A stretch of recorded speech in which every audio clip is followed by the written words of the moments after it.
You know, every single building project, whether it's huge or just a small weekend job, really lives or dies by its material list. If you get it right, everything's smooth sailing. But if you get it wrong, oh boy, you're in for a world of pain. So today, we're going to master the art of estimating for one of the most basic parts of any build, the wall frame. When you're trying to figure out how much lumber you need, it's like you're walking on a tightrope. Fall one way, and you've ordered too little.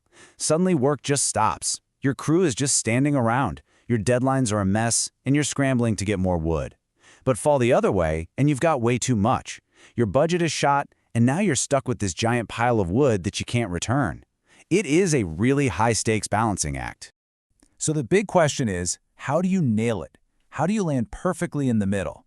When you're faced with this, it's so tempting to just look for a shortcut, right? Some kind of simple rule, a magic formula to solve it all. But does that actually exist? Well, you've probably heard of the classic one stud per foot rule. And look, it's not a terrible place to start. If you're just sketching something out on a napkin, it'll get you in the ballpark. But it is not the whole story. Not even close, actually. Relying only on that is what really separates an amateur guess from a professional plan, because it misses all the little details that make a wall, well, a wall. To really get why, we have to remember what framing is. It isn't just a bunch of 2x4s lined up in a row. It's the actual structural skeleton of the building. This skeleton has to hold up the massive weight of the roof, support the sheathing on the outside, and give you a flat surface for the drywall on the inside. It's a pretty complex system when you think about it. And here's the thing about skeletons. They're not solid. They have openings. A wall is almost never just a simple blank rectangle. So what happens when that structure needs to go around something like a window? You can't just cut a hole and call it a day. You have to build a support system within the main system. And this is where king and jack studs come into play. Here's a cool way to remember it. Think of the king stud as the full-height guard, standing tall on each side of the opening. And the jack stud? He's the short, strong, heavy lifter that sits right inside the king and holds up that massive header beam overhead. They're a team, and they're crucial. So for every single window you have, you need to add 4 extra studs to your count. That's 2 kings and 2 jacks. See, you're not just taking wood away to make a hole. You're actually adding more wood back in to safely and smartly redirect all that weight around the opening. And you guessed it, the exact same logic applies to doors. They need that king and jack combo to hold up the header too. It's a little simpler since there's no bottom sill piece, which is why the rule of thumb is to add 3 extra studs for every door. Okay, so we've got openings covered. But walls don't just go in a straight line forever, right? They turn corners, and other walls bump into them. So what do you do at those intersections? This is a detail that people miss all the time. At every single corner or intersection, you need extra wood. And it's not just for strength. It's for something super practical called drywall backing. Just think about it. If you just jammed 2 walls together, there'd be nothing in that inside corner to screw your drywall to. You'd end up with this flimsy, floating edge. You have to build in that backing.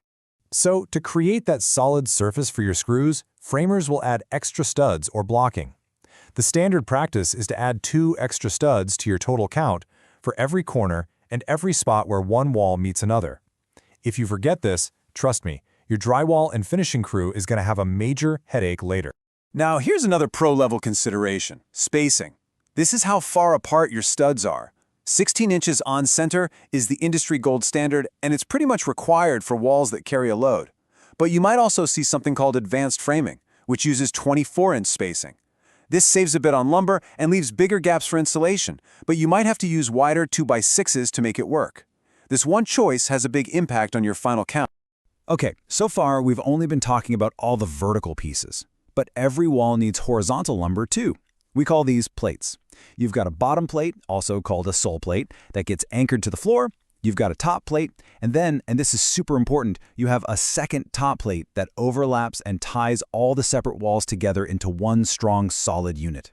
So you need to calculate the total length of your walls and multiply it by 3 to get your lumber for the plates. So, let's put this all together into a battle plan. A really accurate lumber list gets built in layers. First, you calculate your base studs based on your spacing. Then, you add in the extras for every window and door. After that, you add more for all your corners and intersections. Then you factor in all your horizontal plates. And finally, here's the pro move. Add a 10 to 15% waste factor, because you're always going to have some boards that are warped or split or just not usable. That is the complete process.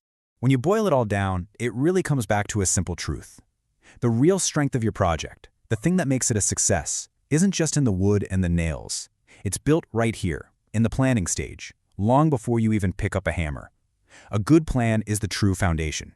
Once you understand all these different pieces, you can finally move beyond those simple rules of thumb. You can stop guessing, and you can start putting together your material list with real confidence, knowing you haven't missed a single crucial part of the puzzle.